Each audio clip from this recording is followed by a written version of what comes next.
ক্যাপস্যাক of physics আপনাদেরকে সবাইকে স্বাগতম। আজকে আমরা দেখতে চলেছি বস্তুর ধর্ম তরঙ্গ বইটির ৪র্থ অধ্যায়ের ১১ লেকচারে। এই লেকচারে আমরা আলোচনা করব তরলের ক্ষেত্রে যে পয়সলি সমীকরণটা হয় সেটা কি কি ত্রুটি রয়েছে এবং এর সংশোধনটা কি। তাহলে চলে আমরা শুরু করি। তাহলে আমরা জানছিলাম কি পয়সলের তরলের ক্ষেত্রে পয়সলের উপর দশম লেকচারে দেখেছি। এখন কি তার দুইটা কি আছে, সংশোধন আছে, ত্রুটি আছে। একটা হচ্ছে আমার গতিশক্তি অর্থাৎ ইকে, এবং আরেকটা হচ্ছে ত্বরণজনিত। তাহলে যদি আমরা একটা সিলিন্ডার অঙ্কন করি, সিলিন্ডারের ভিতরে প্রবাহিত তরল যাচ্ছে, ঠিক আছে। তাহলে এখন কি এই যে দুই পাশে কি ছিল, চাপের পার্থক্য ছিল। এই পাশে একটা চাপ, এই পাশে একটা চাপ, কি ছিল একটা চাপের পার্থক্য পি মাইনাস পি, আর ভিতরে ছিল হচ্ছে সান্দ্রতাজনিত বল এফ, ঠিক আছে। এখানে নাম দিলাম এফ, ঠিক আছে, সান্দ্রতাজনিত বল। এই চাপ পার্থক্য, এই সান্দ্রতাজনিত যে বল ছিল সেটার উপর ক্রিয়া করার ফলে যেহেতু আমরা ধরছিলাম সম্পূর্ণটাই ক্রিয়া করে একদম জিরো হয়ে যায়, বাট আসলে দেখা যায় যে এই তরলটা কি একটা গতিশক্তি লাভ করে না, এদিক থেকে এদিকে যায়। এই গতিশক্তির জন্য এইটার আংশিক ব্যয় হয়ে এই যে আমাদের সান্দ্রতাজনিত বল আছে সেটাকে প্রশমিত করে, তার মানে জিরো করে দেয়, এবং বাকিটা হচ্ছে এই যে তরলটা যাচ্ছে, তরলের গতিশক্তি কি করে, বজায় রাখে বা গতিশক্তি লাভ করতে সহায়তা করে। আর পরবর্তী হচ্ছে আমার ত্বরণের ক্ষেত্রে যদি আমি বিবেচনা করি যে ত্বরণের ক্ষেত্রে কি হবে, তাহলে আমরা কি ধরছিলাম যে সুষমে বেগে যাচ্ছে, কিন্তু আসলে বেগ না, একটা ত্বরণ থাকে, ঠিক আছে। পাইপের ভিতরে ঢোকার সময় একটা ত্বরণ থাকে, তার মানে ত্বরণ A = V - C / T। আদি বেগ থাকে, শেষ বেগ থাকে, সময়ের সাপেক্ষে একটা ত্বরণ থাকে, কিন্তু এই ত্বরণটা নলের কিছু দূর যাওয়ার পরে কি হয়ে যায়, প্রায় শূন্য হয়ে যায়, ঠিক আছে। এইটার জন্য এই দুইটা যে আমি কথা বললাম, ত্বরণ এবং গতিশক্তি, এর জন্য কি করা হয়েছে, সংশোধন করা হয়েছে। এই জন্য এই কথা যা আমি যে বললাম এখন, চাপ পার্থক্য এগুলা, সেগুলো এখন আমি সুন্দরভাবে লিখে দিয়েছি। ৪৫ সমীকরণের দুটি সংশোধন প্রয়োজন। সমীকরণটি প্রতিষ্ঠা করার সময় ধরা হয়েছে যে বলের দুই প্রান্তে চাপের পার্থক্যজনিত বল, ওই যে দেখালাম এই পাশে আর এই পাশে পার্থক্য জনিত বল, সান্দ্রতাজনিত ভিতরে সান্দ্রতাজনিত বল ছিল তার অতিক্রম করতে সম্পূর্ণ ব্যয়িত হয়, কিন্তু নির্গত তরলের কিছু শক্তি থাকে। এর অর্থ হচ্ছে যে চাপের পার্থক্য জনিত বলের কিছু অংশ ব্যয় হয় সান্দ্রতাজনিত বলের বাধা অতিক্রম করতে, এবং বাকি অংশ ব্যয় হয় নির্গত তরলের গতিশক্তি লাভ করতে, যেটা আমি বললাম। দ্বিতীয়ত ধরা হয়েছে প্রবাহে কোনো ত্বরণ নেই, কিন্তু প্রকৃতপক্ষে তরল কিছুটা ওই যে ত্বরণ এ নিয়ে চলে, প্রবেশ করলে যদিও নলের ভিতর কিছু অংশ দূর অগ্রসর হওয়ার পর তা শূন্য হয়ে যায়, ঠিক আছে। এমনকি এভাবে লিখছি যে আমাদের সংশোধনটা কি, প্রথম ও দ্বিতীয় কারণের সংশোধন যথাক্রমে, ঠিক আছে। গতিশক্তির জন্য সংশোধন, ত্বরণের জন্য সংশোধন। তারপর আমি কি ত্বরণের জন্য সংশোধনটা আমরা পরে লিখবো, বাট আমি আগে লিখছি যেহেতু বাংলা কথা একবারে লিখে শেষ করা যায়। এখানে কিছুই না, জাস্ট বলা হয়েছে যে, পড়ার আগে আমি বুঝিয়ে দিই, V = আমরা কি জানছি, P πr⁴ 8 ইটা L, ঠিক আছে। এই এল এর জায়গায় কি করতে হবে, জাস্ট L + 1.64, এই যে ব্যাসার্ধ আছে না, ব্যাসার্ধের এত গুণ এল এর সাথে গুণ করতে হবে, তাহলে ত্বরণের সংশোধনটা হয়ে যাবে। আর যেহেতু পার্শ্বীকরণ হচ্ছে সান্দ্রতা গুণাঙ্কের, এই জন্য সান্দ্রতা গুণাঙ্কে এটা আর এটা V দিলেই আমাদের এটা কমপ্লিট, ঠিক আছে। তাহলে এই যে বলছে নলের অক্ষ বরাবর পয়সলি সমীকরণের বেগ সুষম ধরা হয়েছে, কিন্তু প্রকৃতপক্ষে বেগ সুষম থাকে না, যেটা আমি বললাম, ত্বরণের সৃষ্টি হয়। এই ত্রুটি সংশোধনের জন্য দৈর্ঘ্য L কে বর্ধিত করে ব্যাসার্ধের 1.6 গুণ যোগ করতে হয়। এক্ষেত্রে প্রকৃত দৈর্ঘ্য হবে L + 1 + 6R, ঠিক আছে। সুতরাং ত্বরণের জন্য সংশোধিত সান্দ্রতা গুণাঙ্ক হচ্ছে এই যে এইটা, এখানে লিখে দিব, তাই আমার শেষ, ঠিক আছে। তার পরবর্তীতে আমরা কি আছে, এটা কিন্তু আমরা প্রথমে কিন্তু আমরা লিখবো এইটাই, গতিশক্তির জন্য সংশোধন, কিন্তু যেহেতু বাংলা কথা এই জন্য আমি এটা আগেই লিখে দিয়েছি, যাতে পরে আমাদের লিখে সময় নষ্ট করতে না হয়। তাহলে প্রথমে আমরা কিন্তু গতিশক্তির জন্য সংশোধনটাই লিখবো, তারপরে এটা লিখবো। এখন আমরা দেখি হচ্ছে গতিশক্তির জন্য সংশোধন, ঠিক আছে। আমরা মুছে দিলাম, এটা হচ্ছে এখানে হবে। তাহলে মনে করি মোট চাপ, এই যে সিলিন্ডারটা আঁকি, ঠিক আছে। এখানে মনে করছে কি দুই পাশের চাপ পার্থক্য হচ্ছে পি, এখানে মোট লেখাটা আমি পরে লিখতে পারিনি, মোট চাপের পার্থক্য এখানে লিখবো কি, চাপের এই যে জায়গাটায় চাপের পার্থক্য, মোট চাপের পার্থক্য পি হলে P1 এর একটা অংশ, এর অংশ P1 কাজ করে কি, এই যে ভিতরে কি ছিল সান্দ্রতাজনিত বল এফ ইটা, ঠিক আছে, এটাকে কি করে প্রশমন করে বা এটাকে নিঃশেষ করে দেয়, এবং বাকি যে থাকে পি মাইনাস P1 যে চাপ পার্থক্য, সেই চাপ পার্থক্যর জন্য কি হয়, গতিশক্তি অর্জন কি হয়, ব্যয় হয়। এই যে এখানে লিখে দেবো আমি ব্যয় হয়, কি লিখবো এখানে লিখতে আমি ভুলে গেছি, এখানে লিখবো আমি হচ্ছে অর্জনে গতিশক্তি অর্জনে ব্যয় হয়। সুতরাং সান্দ্রতাজনিত বলের বিরুদ্ধে প্রতি সেকেন্ডে এখন কি লিখতে হবে, প্রতি সেকেন্ডে কি তরলের প্রদত্ত গতিশক্তি। তাহলে এখন আমার এটা লাগছে না, আর আমরা এটা মুছতে পারি।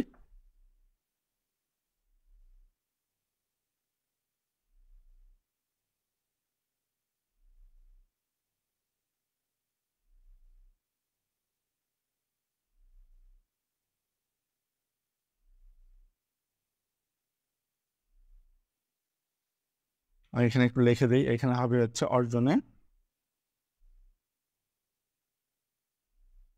ব্যয় হয়, আর এখানে হবে হচ্ছে মোট চাপের পার্থক্য, ঠিক আছে। এখন তারপর কি লিখবো, সুতরাং সান্দ্রতাজনিত বলের বিরুদ্ধে প্রতি সেকেন্ডে গতিশক্তি অর্জন হয় না, সেই গতিশক্তিটা লিখবো। তাহলে গতিশক্তি সমান সমান কে, তরলে লিখবো তরল প্রদত্ত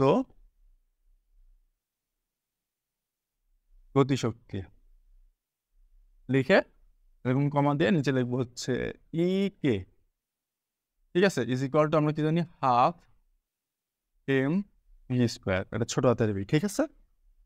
এখন কি এম সমান সমান আমরা কি জানি, আমরা জানি rho is equal to M by V, ঘনত্ব ইজ ইকুয়াল টু ভর বাই আয়তন, বড় হাতের ভি। তাহলে রো সমান সমান এম সমান সমান আমরা কি পাবো, রো ভি, রো বড় হাতের ভি আয়তন। তাহলে এখানে সমান সমান আমরা লিখতে পারি ইজ ইকুয়াল টু, এই ইকুয়াল টু আমি এখানে লিখলাম হাফ, তারপর রো বড় হাতের ভি ছোট হাতের ভি স্কোয়ার, ঠিক আছে। এতটুকু আমরা বুঝছি। তারপর আমরা কি ভি সমান সমান একটা মান আমরা জেনেছি, ভি সমান সমান মানটা কি, ভি সমান সমান আমরা মানটা জেনেছি হচ্ছে এমন,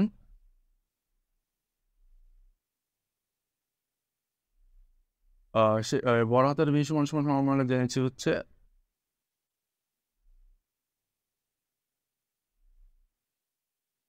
2πx, ঠিক আছে, dx ছোট হাতের ভি, ঠিক আছে। আর এখানে এই যে ভি আর বড় হাতের ভি আর ছোট হাতের ভি, এটা আমরা কোথায় পেয়েছি, পয়সলির সমীকরণ প্রতিষ্ঠার সময় একটা জায়গায় পেয়েছি, সেইখানে ছিল এটা ডিভি, ঠিক আছে। তাহলে সেইতে সুবিধার ক্ষেত্রে আমি এখানেও এটা কি করব, ডিভি দিই, ডি ভি, ঠিক আছে। এই ডিভি সমান সমান এইটা, তাহলে ডিভির মানটা আমরা কি জানি, এখন আমরা এটা যদি এটা বসায় দিই হাফ রো 2πx, ঠিক আছে। এটা আমরা কি পেয়েছি, ওই যে পয়সলের সমীকরণ প্রতিষ্ঠা করেছি, তখন দেখবে এখানে একটা রাশি ছিল ডিভি ইজ ইকুয়াল টু এত আয়তন, এর পরিবর্তন সমান সমান এইটা এক্স ডিএক্স ছোট হাতের ভি স্কোয়ার, ঠিক আছে।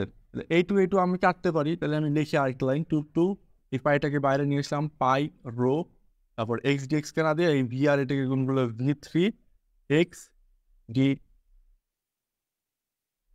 ঠিক আছে। এটা আমরা এতটুকু বুঝতে পেরেছি, এতটুকু আমাদের কোনো সমস্যা নেই। এখন এই টু কেটে গেলে এখানে থাকবে হচ্ছে পাই রো, আর V3-র মানও আমরা পয়সলের সমীকরণ যখন আমরা প্রতিষ্ঠা করেছি তখন আমরা পেয়েছি এই ভি এর মান হচ্ছে ছোট হাতের ভি এর মান P by 4 eta L R square minus square, এটা ছিল হচ্ছে ছোট ভি এর মান। তাহলে এই পুরোটার উপর যখন আমি কিউব দিব, তখন এইটার উপরে এইভাবে কিউব দেওয়া যায়, আবার এইটার উপরে এইভাবে কিউব দেওয়া যায়। তাহলে কি করি আমি, এই পুরোটার উপর কিউব দিব আবার, তাহলে এই পুরোটা এটার মান হচ্ছে পি বাই ভি এর মান পি বাই 4 ইটা এল, এর উপরে কিউব, আর এর মানটা ওর সাথে তো এটাও আর স্কোয়ার মাইনাস এক্স স্কোয়ার, ঠিক আছে। এটার উপরেও দিব কিউব এক্স ডিএক্স,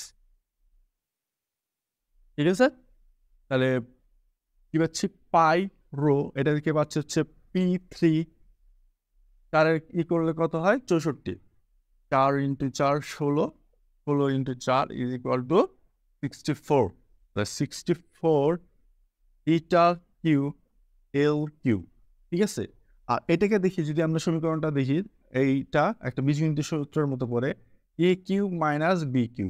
তাহলে a cube minus b cube সমান সমান আমরা কি জানি, এটা হচ্ছে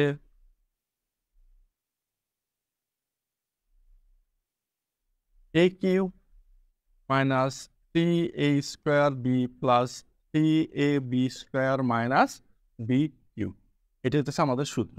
তাহলে এটাকে যে এখানে এটা কি আর স্কোয়ার, তাহলে আর এর উপর কিউব করলে কি হয়, আমরা জানি আর স্কোয়ারের উপর যদি আমি কিউব করি তাহলে কি হবে 3, আর এটা কি হবে গুণন হবে, পাওয়ার পর গুণ হয়, তাহলে আর 2 ইন্টু 3 কত হলো 6, তাহলে হচ্ছে আর টু দি পাওয়ার 6 মাইনাস 3, তাহলে এটা যদি হয় আর স্কোয়ার এর উপর কি এ স্কোয়ার, তাহলে এটার উপর স্কোয়ার হচ্ছে কি আর টু দি পাওয়ার 4, তাহলে আর টু দি পাওয়ার 4, আর এই যে বি এর মতো থাকবে এটা হচ্ছে বি এক্স স্কোয়ার, তারপর হচ্ছে প্লাস টি কি এটা রেখে দেবো, তাহলে এ হচ্ছে আর স্কোয়ার, আর এখানে হচ্ছে এক্স, এক্স এর উপর স্কোয়ার আছে, এটা হচ্ছে বি, তার উপর আবার স্কোয়ার হচ্ছে এক্স টু দি পাওয়ার 4, তাহলে পাচ্ছি কি এক্স টু দি পাওয়ার 4, তারপর হচ্ছে মাইনাস বি কিউ, কি হচ্ছে এক্স স্কোয়ার আর উপর হচ্ছে cube, 3 2 6 x to the power 6, x to the পাওয়ার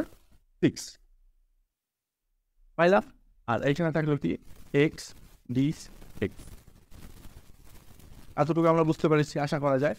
এর পরবর্তীতে আমরা কি করবো, এই যে এক্সটাকে এইটার সাথে গুণ দিয়ে দেবে,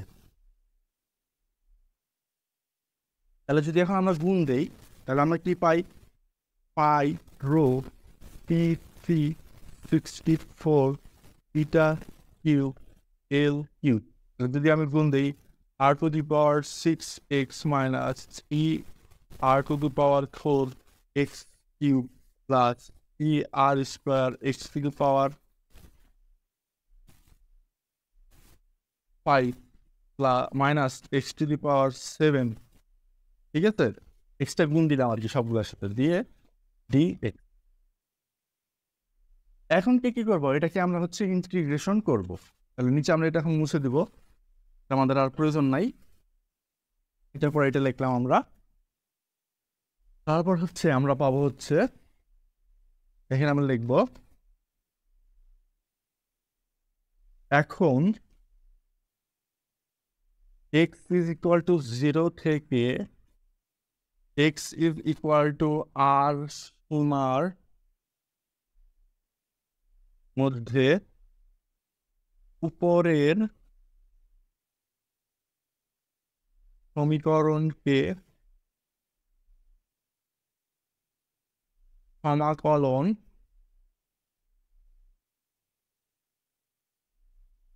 করে পাই। তাহলে কি হবে, এটা কি x is equal to 0, x is equal to আর লিমিটের ভিতরে এগুলো পড়ে না, তাহলে এটাকে আমি ডাইরেক্ট লিখে দেবো ই কে ইজ ইকুয়াল টু, ঠিক আছে,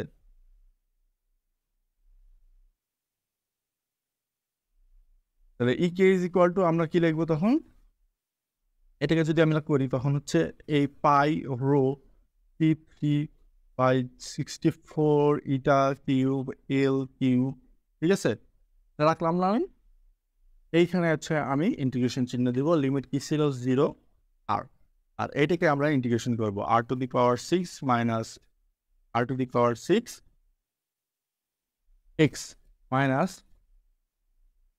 3 r to the power 4 x cube, ঠিক আছে, তারপর হচ্ছে 3 r square divided x to the power 5 minus x to the power 7 dx. এখন কি চিন্তা করবো এই ডিএক্সটা প্রত্যেকটার সাথে গুণ, এই প্রত্যেকটার সাথে আমি করলাম না, আমি শুধু সাইডে করে দেখাবো আর to the power 6x dx, ঠিক আছে, এক্স ডিএক্স এর সাথে কাজটা হবে আমার কি হবে এক্স ডিএক্স এর সাথে, এক্স ডিএক্স থাকলে কি হয় আমরা জানি এক্স এন প্লাস 1 নিচে হয় এন প্লাস 1, এখানে আর হচ্ছে 1, হচ্ছে X 1 plus 1 divided by 1 plus 1 equal to X square by 2, তাহলে আমরা লিখি pi rho P 64 eta cube L cube, তারপর হচ্ছে কি পাচ্ছি, এটা করলাম, এটা করলে কি পাচ্ছি, জাস্ট এটার ক্ষেত্রে আর টু দি পাওয়ার লিখি r to the power 6 x square by 2, ঠিক আছে। তারপর হচ্ছে লিমিট বসাইতে হবে 0 আর minus 3 r to the power 4, তাহলে আবার এক্স থ্রি এর সাথে কি হবে ডিএক্স গুণ, তাহলে এক্স থ্রি ডিএক্স এর ক্ষেত্রে কি হবে এন প্লাস ওয়ান সূত্র, তাহলে x three plus one x to the power 4 by 4, তাহলে x to the power 4 by 4 plus 3 r square x to the power, এই যে প্লাস 3 আসছে এক্স টু দি পাওয়ার 5 আছে, এক্স টু দি পাওয়ার 5 থাকলে এখানে কি হবে 5 প্লাস 1 6 ডিভাইডেড বাই 6, ঠিক আছে, 6 ডিভাইডেড বাই 6। এখানে আমরা লিমিট দিতে ভুলে গেছি, অবশ্যই লিমিটগুলো পাঠাতে হবে 0 আর 0 আর, হ্যাঁ 0 আর, এখানেও 0 সরি আর 0 আপার লিমিট লোয়ার লিমিট, তারপর হচ্ছে মাইনাস ডি কিউব, সরি এই যে এটা এক্স টু দি পাওয়ার 7, তাহলে এক্স টু দি পাওয়ার 7কে যদি এখানে দেই, যদি আমরা করি তাহলে এক্স টু দি পাওয়ার 7 সমান কি হবে 8, 7 plus 1 8 divided by 8, X to the power 8 divided by 8, উপরে পাবো হচ্ছে আর, নিচে পাবো হচ্ছে জে। এটা হচ্ছে কি এই যে পাওয়ারের আমরা বললাম লিমিটগুলো আমরা বসাই দিলাম। এখন আমরা লিমিটগুলো নিয়ে কাজ করবো, পরবর্তীতে কি করতে হবে সকলেই জানি, যদি আমরা কেউ না জানি সমস্যা নেই, আমরা আবার বুঝবো। এর পরবর্তী কি লিখবো সেটা আমি উপরে লিখছি। এর পরবর্তী লাইন হবে is equal to pi rho P3 64 eta Q L cube, ঠিক আছে, আর টু দি পাওয়ার 6, ঠিক আছে। এখন কি করতে হয়, আগে উপরে লিমিট বসাতে হয়, এক্স এর জায়গায় দেবো আর ইন্টু এক্স এর জায়গায় যদি আর দেই তাহলে r to the power square divided by, পাইলাম না, আর তারপর দিতে হয় কি মাইনাস, মাইনাস দিয়ে কি এখন এক্স এর জায়গায় যদি 0 দিই, জি স্কোয়ার ডিভাইডেড বাই আমি হাজার সংখ্যা দিই, সেটা দেওয়ার কোনো মানে আছে, তাহলে পরবর্তীটা 0-র জন্য আমরা দিব না। তারপর আছে minus 3 r to the power 4, ঠিক আছে। তারপর কি আছে এক্স এর জায়গায় এই যে উপর আপার লিমিট টাকে দিতে হয়, তাহলে আর টু দি পাওয়ার 4, ঠিক আছে, নিচে দিব হচ্ছে 4 প্লাস সামনেরটাও একইভাবে 3 আর স্কোয়ার, ঠিক আছে। তাহলে কি আছে এক্স এর জায়গায় দেবো r r to the power 6 আর নিচে দিব হচ্ছে 6, ঠিক আছে। 0-র ক্ষেত্রে আগের বারের মতো করেই হবে না, তারপর এই যে মাইনাস এই এক্স এর জায়গায় দেবো r r to the power 8 divided by, ঠিক আছে, খুব সহজ। এখন আমরা কি করতে পারি, প্রথমে আমরা দেখবো সূচকের যদি আমরা একটা নিয়ম জানি যে এ টু দি পাওয়ার এন গুণ এ টু দি পাওয়ার এম থাকে, তাহলে সেটাকে লেখা যায় a to the power n plus m. সেইখানে ক্ষেত্রেও এখানে দেখায় আর টু দি পাওয়ার 6 গুণ আর স্কোয়ার, তাহলে লেখা যায় r to inverse 6 plus 2 equal to কি আর টু দি পাওয়ার 8, ঠিক আছে। এইভাবে আমি এই মানগুলো এখন নিয়ে কাজ করব। তাহলে যদি আমি করি তাহলে কি পাচ্ছি দেখি, pi rho p p by 64 eta p by l t r to the power 8 পাইলাম না, ডিভাইডেড বাই 2, ঠিক আছে। আবার কি r to the power 4 plus dot গুণা আর টু দি পাওয়ার, তাহলে আর 4 প্লাস 4 দেখা যাবে আর টু দি পাওয়ার 8, ঠিক আছে। এই প্রত্যেকটা যখন আমি 2 এর সাথে 6 8 আর নিঃশেষেরটা হচ্ছে 8, তাই আমি ডাইরেক্ট এখন করে নিয়ে যাচ্ছি, আমি ভেঙে ভেঙে না করলাম।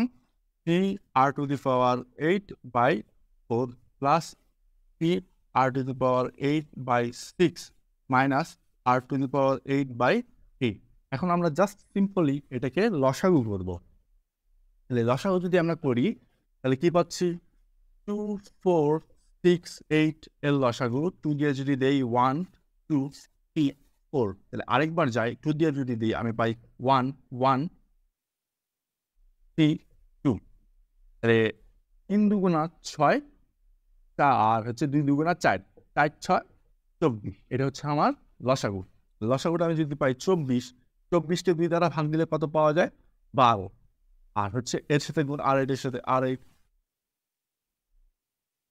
আবার 24কে যদি আমি 4 দ্বারা ভাগ দিই তাহলে পাবো আমি 6, 6কে যদি আমি 3 দ্বারা গুণ দিই 3 6 18, 18, 18 আর 8 প্লাস আবার 6কে যদি 24 দিয়ে গুণ দিই আমরা জানি 4 6 24, 24 আর 3 4 হচ্ছে 12, তাহলে 12 আর 8 মাইনাস আবার 8 দিয়ে যদি 24 দিয়ে তাহলে আমি পাই হচ্ছে 3, 3 আর 8।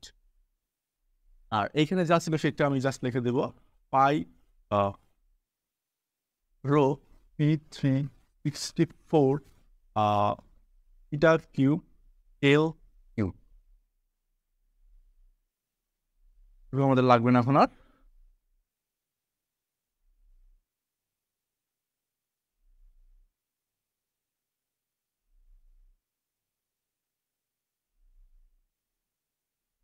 এটা আমরা লিখলাম, লেখার পরে এখন আমরা দেখি কি করা যায়।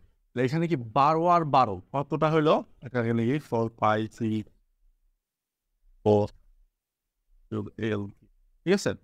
12 12 24, 24 আর 8 মাইনাস মাইনাস 18 আর 3 যোগ করলে হয় হচ্ছে 21, 21 আর 8 divided by 20 pi rho p 4 3l to the power 3, ঠিক আছে। এখানে পেতেছি হচ্ছে আমি 3 বিয়োগ করে পাচ্ছি 3 আর 8 বাই 24, কাটাকুটি করলে পাবো হচ্ছে আমি 8। এটাকে আমি যদি ফ্রেশ করে লিখি এইখানে পাবো হচ্ছে আর 8 বাই 8। এখন আমরা কি করব, এখানে একটা জিনিস করতে হবে, এটা আমাদেরকে মনে রাখতে হবে। আমরা একটা লাইন বাদ দেব, বাদ দিয়ে পরবর্তীতে লাইনে যাব। আমরা কি করব, এই যে আমরা বড় ভিটা চিন্তা করছিলাম না, বড় ভি আয়তন পয়সলি সমীকরণ যে আমরা বের করছিলাম সেই মানটা জাস্ট এখানে লিখে দেব, ঠিক আছে। কিন্তু রো ছিল না, রোটা আমি আলাদা লিখবো, লিখে সেই মানটা আমি লিখবো P pi R to the power 4 8 ইটা, ঠিক আছে, এল, ঠিক আছে। এটা জাস্ট আমাদেরকে মনে রাখবো। তারপর আমি একটা কিউব দিই, ঠিক আছে, দিয়ে তারপর আমি এই লাইনটা করবো। তাহলে যদি আমি করি তাহলে পাবো হচ্ছে পাই 3 পাই 3 আর টু দি পাওয়ার 12, 3 4 12, 8-এর উপর করলে হয় 512 ইটা কিউব এল কিউব, বুঝতে পারলাম। তারপর এখন দেখতে হবে কি বেশি গেছে এখানে আমার।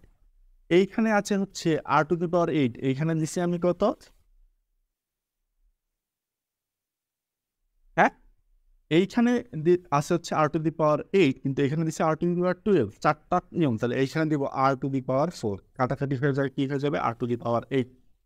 পাই আছে এইখানে হচ্ছে একটা, এইখানে দিচ্ছি আমি হচ্ছে 3টা, তাহলে এইখানে 2টা পাই আমি দিয়ে দিব, তাহলে কাটাকাটি হয়ে গেল সেম, উপরে দিলাম 1 যেহেতু ভাগ, ঠিক আছে। এখন কাটাকুটি করে দেখবো এই আর যদি আমি 64-র সাথে গুণ করি দেখবো আমি পাবো হচ্ছে 512। আবার এই 8কে যখন আমি কিউব করব তখন আমি পাবো 512। তাহলে আমরা ক্যালকুলেটারের নিচে দেখতে পারি, তাহলে এটা আমরা পাইলাম, আর ইন্টু দিব, ইন্টু দিয়ে 1 pi square by r to the power 4, r to the power এটা 4। তাহলে এটা সমান সমান আমরা কি জানি ভি, রো ভি বড় হাতের ভি কিউ, ঠিক আছে, ইন্টু হইতেছে 1 to the power 1 divided by 5 square r to the power 4, ঠিক আছে। এটা হচ্ছে ছিল আমাদের বেগ শক্তির জন্য, আর কি এটা কি পেলাম হচ্ছে গতি শক্তি পেলাম, ঠিক আছে। এখন আমরা কিছু যদি বাংলা কথা লিখি তাহলেই আমাদের হয়ে যাবে আমরা আশা করি।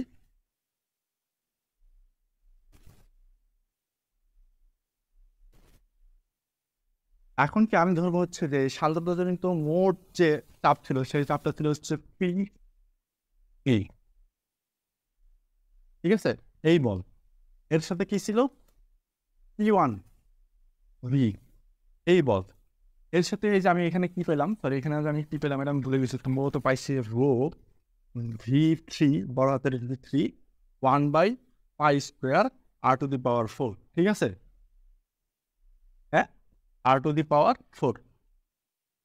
এটাই তো সম্ভবত পাইছি। হ্যাঁ, এটাকে যদি আমি একটু ভালোভাবে লিখি, v3 রো π²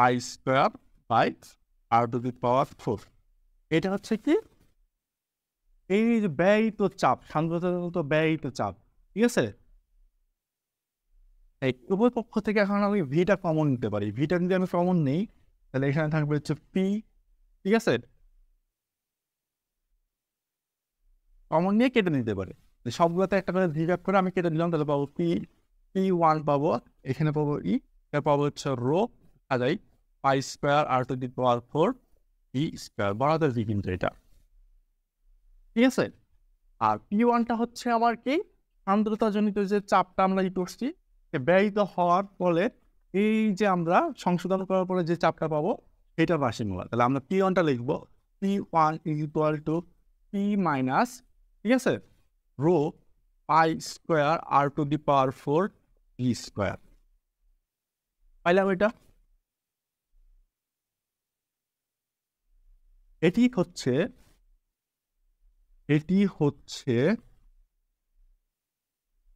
কি গতিশক্তি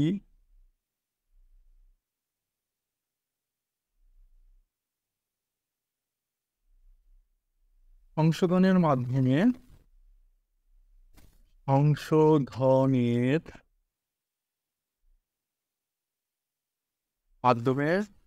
সান্দ্রতা জনিত বলের বিরুদ্ধে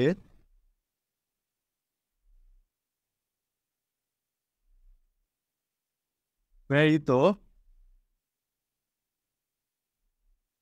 চাপের, এই যে চাপের, এটা কি এই চাপটা কি আমার সান্দ্রতাজনিত কারণে যে ব্যয় হয়েছিল সেটা না, চাপের রাশি মালা। এখন কি করবো আমরা, জাস্ট যে আমরা কি গতিশক্তির জন্য যে সংশোধনটা করছি এবং ত্বরণের জন্য যে সংশোধন করছি সে দুটাকে কম্বাইন একত্রিত করব। তাহলে এখানে লিখব গতিশক্তি ও চাপ শক্তির, গতিশক্তি ও ত্বরণের সংশোধন একত্রিত করে পাই। তাহলে প্রথমে আমরা কি করবো, ত্বরণের সংশোধন লিখবো, কি ছিল ভি, বড় হাতের ভি ছিল আমরা জানি p π r⁴ ডিভাইডেড বাই কি ছিল, ঠিক আছে, ছিল হচ্ছে অন্যভাবে লিখতে হবে জায়গা রেখে, এই জন্য আমি ভি লিখতেছি, কেন জায়গা রাখতেছি সেটা আমরা একটু পরে বুঝতে পারবো, ঠিক আছে? তাহলে এখন আমরা পাচ্ছি হচ্ছে π r⁴, ঠিক আছে, আর নিচে পাচ্ছি 8 ইটা এল, পাইলাম? এখন কি এল এর পরিবর্তে কি হতো, এল প্লাস 1.64 গুণ হচ্ছে আর এর, বুঝতে পারছি? আর যেহেতু এখানে গতিশক্তি বলছি তাহলে চাপের সংশোধন রাশিটা হবে p1। তাহলে এখন কি আমি এই মানটা এখানে আগে বসায় নিই, p = কি পাইলাম, p1 এর মান পাইছি আমি একটা, সেটা হচ্ছে এইটা, p মাইনাস কত,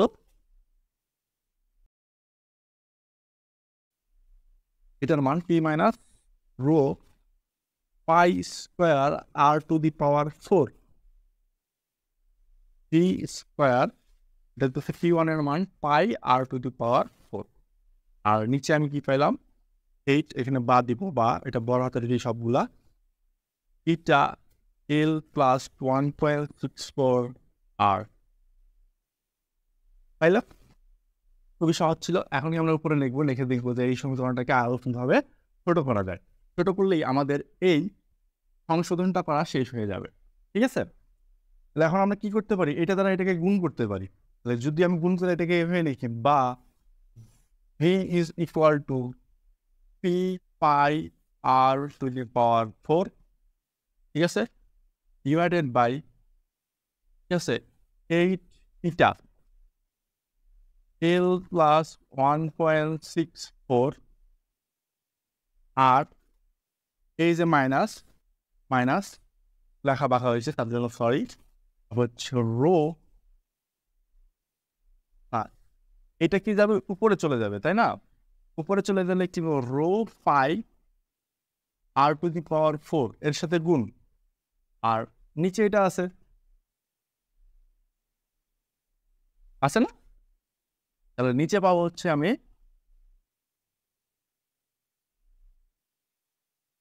আর টু দি পাওয়ার 4 ভি স্কোয়ারটাও উপরে, তাহলে এখানে ভি স্কোয়ারটাও পাবো, পাইলাম না? এখানে আমি কি পেলাম, ভি স্কোয়ারটাও পাইলাম।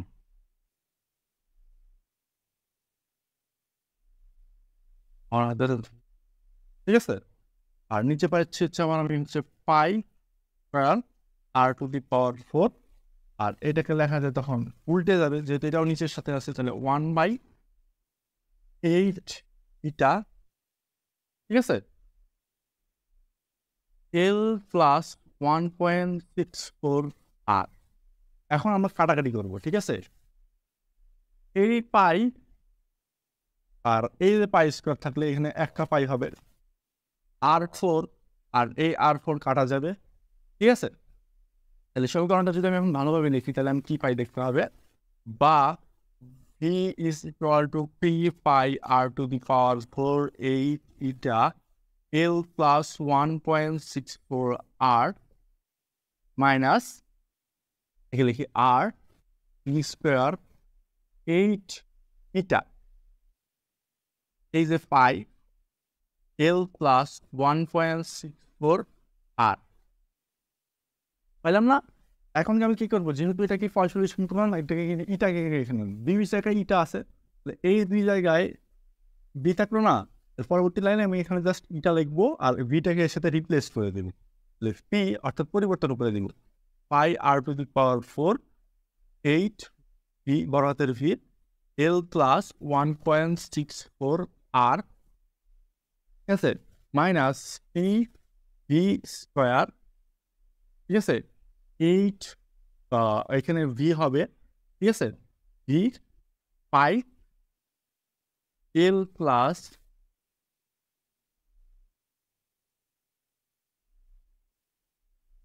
এল প্লাস